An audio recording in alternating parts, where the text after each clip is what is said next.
कूटनीति की दुनिया ना एक अलिखित नियम होता है। जब सबसे बड़े और ताकतवर देश अचानक से बहुत ज्यादा शांत हो जाएं, तो समझ लीजिए कि पर्दे के पीछे कुछ बहुत भयानक होने वाला है। बिल्कुल। और आज की इस डीप डाइव में हमारे सामने जो दस्तावेज है ना, वो उसी भयानक भविष्य का एक ऐसा ब्लूप्रिंट है जिसे सच में नजरअंदाज करना नामुमकिन है। राइट। और ये कोई कयास या हवा हवाई बातें नहीं है। आज हम जिन रिपोर्ट्स को डिकोड कर रहे हैं वो Foreign Affairs magazine, Carnegie Endowment for International Peace और एशिया टाइम्स जैसे टॉप अमेरिकी थिंक टैंक्स की हैं। हाँ, और ये सभी पब्लिकेशंस एक ही लाल झंडी दिखा रहे हैं। वो साल है 2026, मतलब यही वर्ष। जी। इन बड़े रणनीतिकारों का मानना है कि इसी साल भारत और पाकिस्तान के बीच एक ऐसा भयंकर युद्ध भड़क सकता है जिसे रोकने की ताकत वॉशिंगटन के पास भी नहीं होगी। एक ऐसा युद्ध जो मतलब ऑपरेशन सिंदूर से भी कहीं ज्यादा बड़े स्तर का हो सकता है। आज हमारा मिशन इन्हीं रिपोर्ट्स की परतों को उधेड़ना है। पर इससे पहले कि हम इस गहरे पानी में उतरें, एक बात पूरी तरह से स्पष्ट कर देना बहुत जरूरी है। आज का हमारा ये पूरा विश्लेषण केवल और केवल इन स्रोत सामग्रियों पर आधारित है। हाँ, ये स्पष्टीकरण देना बहुत महत्वपूर्ण है। देखिए, इन रिपोर्ट्स में जो भी राजनीतिक दावे किए गए हैं, चाहे वो अमेरिकी नेतृत्व के हों, भारत के हों या पाकिस्तान के, ये कार्यक्रम उनका ना तो समर्थन करता है और ना ही विरोध। बिल्कुल। हमारा काम सिर्फ तथ्यों को सामने रखना है। राइट। हमारा उद्देश्य सिर्फ और सिर्फ ये समझना है कि दुनिया की जो शीर्ष रणनीतिकार हैं वो इस वर्तमान स्थिति को किस नजरिए से देख रहे हैं। एग्जैक्टली। तो इस पूरी कहानी में 3 चीजें आपस में उलझी हुई हैं। कूटनीति की एक बहुत बड़ी विफलता, आतंकवाद का खतरा और चीन का एक ऐसा नया फाइटर जेट जो दशकों पुराने सैन्य शक्ति संतुलन को हमेशा के लिए पलटने वाला है। बहुत ही डरावना कॉम्बिनेशन है ना? चलिए, सबसे पहले कूटनीति की बात करते हैं। जब हम इस प्रेडिक्शन को देखते हैं कि 2026 में युद्ध हो सकता है, तो सबसे पहला सवाल यही उठता है कि दुनिया का सबसे ताकतवर देश मतलब अमेरिका इसे क्यों नहीं रोक पाएगा। राइट। और इसका जवाब फॉरेन अफेयर्स के एक बेहद दिलचस्प आर्टिकल में छिपा है। उस आर्टिकल का शीर्षक ही पूरी कहानी बयां कर देता है, why the next India Pakistan war will escalate and why America will struggle to contain it. इसका सीधा तार जुड़ता है अमेरिकी राजनीति और डोनाल्ड ट्रंप के हालिया बयानों से। इस रिपोर्ट के अनुसार ट्रंप ने स्टेट ऑफ द यूनियन भाषण में ये दावा किया कि मई 2025 में भारत और पाकिस्तान के बीच एक परमाणु युद्ध होने वाला था। हाँ। और उन्होंने दावा किया कि उन्होंने उसे रुकवाकर लाखों जानें बचाईं। लेकिन इसे थोड़ा गहराई से समझते हैं। एक आम इंसान सोच सकता है कि अगर किसी ने युद्ध रुकवा दिया तो उसमें बुराई क्या है। मतलब शांति स्थापित करने का क्रेडिट लेने से इतनी बड़ी कूटनीतिक दरार कैसे आ गई कि अमेरिका की बात ही नहीं सुनी जाएगी। यहाँ जो सबसे दिलचस्प बात है वो ये है कि कूटनीति में क्रेडिट लेने की भूख कैसे क्राइसिस मैनेजमेंट को खतरे में डाल देती है। यहीं पर हमें बैक चैनल डिप्लोमेसी या कहें कि गुप्त कूटनीति को समझना होगा। अच्छा। जब 2 परमाणु संपन्न देश आमने सामने होते हैं ना, तो उनकी सबसे बड़ी चुनौती सिर्फ दुश्मन नहीं होता, उन्हें अपनी ही घरेलू जनता के सामने मजबूत भी दिखना होता है। राइट। कोई भी कमजोर नहीं दिखना चाहता। बिल्कुल। बैक चैनल यानी गुप्त बातचीत उन्हें एक रास्ता देती है कि वो बिना अपनी जनता की नजरों में कमजोर दिखें, तनाव को कम कर सकें। इसे अंतर्राष्ट्रीय संबंधों की भाषा में प्लॉजिबल डिनायबिलिटी कहते हैं। मतलब एक ऐसा सिस्टम जहां दोनों देश पर्दे के पीछे समझौता कर सकते हैं और बाहर आकर दुनिया से कह सकते हैं कि हमने दुश्मन के सामने घुटने नहीं टेके। एकदम सही। लेकिन जब ट्रंप जैसे नेता खुले मंच पर आकर कहते हैं कि मैंने हस्तक्षेप करके युद्ध रुकवाया, तो वो इस प्लॉजिबल डिनायबिलिटी को पूरी तरह से खत्म कर देते हैं। वो सीधे तौर पर एक संप्रभु देश की सरकार को कमजोर और बाहरी दबाव के आगे झुकने वाला दिखा देते हैं।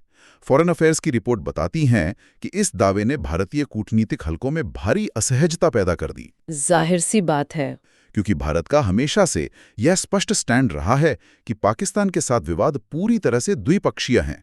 इसमें किसी तीसरे पक्ष की मध्यस्थता स्वीकार नहीं है। चलिए इसे डिकोड करते हैं। ये ऐसा है जैसे कोई पड़ोसी आपके घर की आग बुझाने का सारा क्रेडिट दुनिया के सामने ले ले, जबकि आप लगातार कह रहे हो कि भाई आग लगी ही नहीं थी। हाँ, बिल्कुल सटीक एनालॉजी है। नतीजा ये होगा कि अगली बार आप उस पड़ोसी के लिए दरवाजा ही नहीं खोलेंगे। लेकिन क्या इस तरह की लाउड डिप्लोमेसी भविष्य के किसी वास्तविक संकट में बैक चैनल वार्ताओं को सच में असंभव नहीं बना देगी? जब मामला परमाणु हथियारों से जुड़े दो देशों का हो तो हाँ, ये डोर बहुत नाजुक होती है।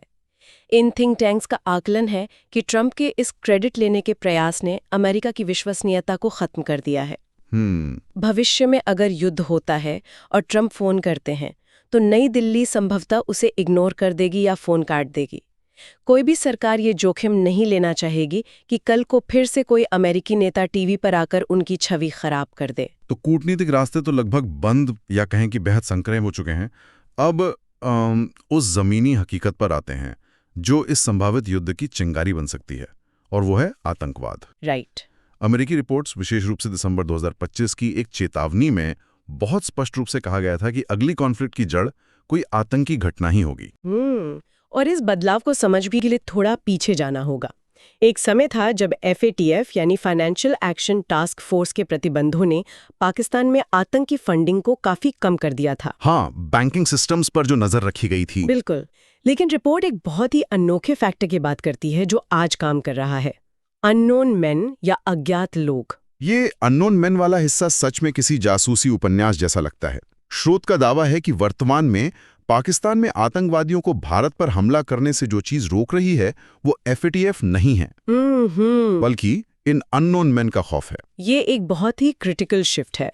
रिपोर्ट ये तर्क देती है कि अगर किसी वजह से इन अननोन मैन का फैक्टर हटा दिया जाए तो एक वैक्यूम पैदा होगा, मतलब एक खालीपन आ जाएगा। हाँ, और उस स्थिति में पाकिस्तान से भारत पर आतंकी हमले फिर से उसी तेजी से शुरू हो जाएंगे। तो इसका मतलब क्या है? यहीं पर भारत की नई रणनीति, जिसे न्यू नॉर्मल कहा जा रहा है, सामने आती है। बिल्कुल। भारत के प्रधानमंत्री ने एक न्यू नॉर्मल घोषित कर दिया है। इसके तहत यदि भारत पर आतंकी हमला होता है और उसके तार पाकिस्तान से जुड़ते हैं तो भारत सीधे पाकिस्तान में बमबारी करेगा। राइट। शुरुआत आतंकी कैंपों से होगी, लेकिन अगर पाकिस्तान एस्केलेट करता है तो भारत उनके मिलिट्री टारगेट्स को भी तबाह करेगा। पर अगर भारत ने अपना ये न्यू नॉर्मल दुनिया को बता दिया है तो क्या ये खुली किताब की तरह नहीं हो गया? मतलब दोनों पक्षों को ठीक ठीक पता है कि अगला कदम क्या होगा।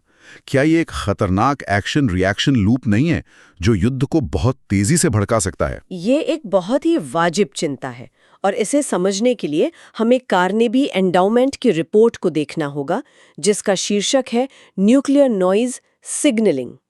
रणनीतिक भाषा में इस स्थिति को अनुमानित आक्रमणता या प्रिडिक्टेबल अग्रेशन कहते हैं। अच्छा। जब परमाणु हथियार संपन्न देशों के बीच अपनी रेड लाइंस इतनी स्पष्ट हो जाती हैं तो पीछे हटने का मतलब होता है कमजोर दिखना। मतलब अगर हमला हुआ और भारत ने जवाब नहीं दिया तो न्यू नॉर्मल मजाक बन जाएगा। एग्जैक्टली। और अगर भारत ने जवाब दिया तो पाकिस्तान को भी पलटवार करना ही होगा। ये अनुमानित आक्रामकता बहुत तेजी से हालात को बेकाबू कर सकती है। यहाँ बहुत सच में बहुत दिलचस्प और थोड़ी डरावनी हो जाती है। आतंकवाद की चिंगारी को जो चीज एक विनाशकारी आग में बदल सकती है वो है मिलिट्री तकनीक में एक बहुत बड़ा बदलाव। बिल्कुल। जो सीधे चीन से आ रहा है। असली गेम चेंजर चीन का J-35AE स्टेल्थ फाइटर जेट। अगर हम इसे बड़े परिप्रेक्ष्य में देखें ना तो यही वो मुख्य बिंदु है जिसकी वजह से पश्चिमी थिंक टैंक्स 2026 में युद्ध की भविष्यवाणी कर रहे हैं। चीन ने हाल ही में अपने 5th generation stealth fighter jet का एक्सपोर्ट वेरिएंट यानी J-35AE दुनिया के सामने पेश किया है। अब देखिए, चूंकि पाकिस्तान अपने हथियारों का 80% आयात चीन से करता है, हाँ, और CPEC का भी अहम हिस्सा है। राइट। पूरी तरह प्रो चाइना है, इसलिए पाकिस्तान को इस जेट का पहला खरीदार माना जा रहा है।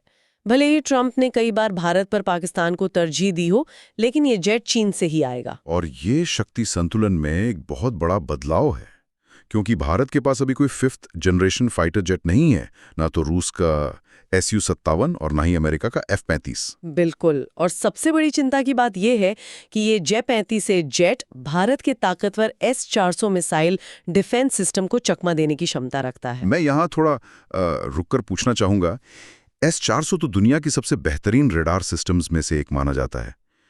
एक जेट इसे कैसे मात दे सकता है? देखिए, S-400 का सिस्टम आसमान में रेडियो वेव्स भेजता है और जब वो वेव्स किसी विमान से टकराकर वापस आती हैं तो रडार उसे पहचान लेता है। हाँ। लेकिन 5th जनरेशन स्टेल्थ जेट्स का डिजाइन और उस पर लगा रडार एब्जॉर्बिंग पेंट उन रेडियो वेव्स को सोख लेता है। रडार स्क्रीन पर वो दिखेगा ही नहीं।